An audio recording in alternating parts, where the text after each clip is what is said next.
இந்த கிளைமேட்டுக்கு ஈவினிங் டைம்ல நல்லா மொறு மொறுன்னு மசால் வடை சாப்பிட்டா எப்படி இருக்கும்னு தோணுச்சு. ஸோ உடனே செய்ய ஸ்டார்ட் பண்ணிட்டோம்ல மசால் வடை ரெசிபி என்னோட ஸ்டைல உங்களுக்காக. ஒரு கப் கடலைப்பருப்பை ஒரு 1 hour நல்லா ஊற வச்சு எடுத்துக்கோங்க. அது நல்லா ஊறினதும் மிக்ஸி ஜார்ல போட்டு கொஞ்சம் கொரகொரப்பா அரைச்சி எடுத்துக்கோங்க. இந்த மாதிரி.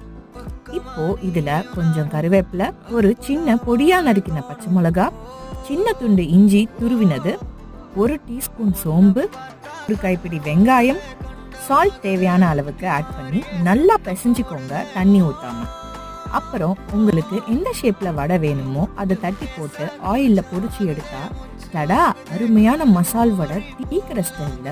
1 கப் டீ கூட வச்சு இந்த வடையை சாப்பிட்டா அடடா பிரமாதம். பேஷ் என்ஜாய். இதே மாதிரி ஒரு செம்மையான ரெசிபியோட அடுத்த வீடியோல மீட் பண்றேன். until then bye and take care.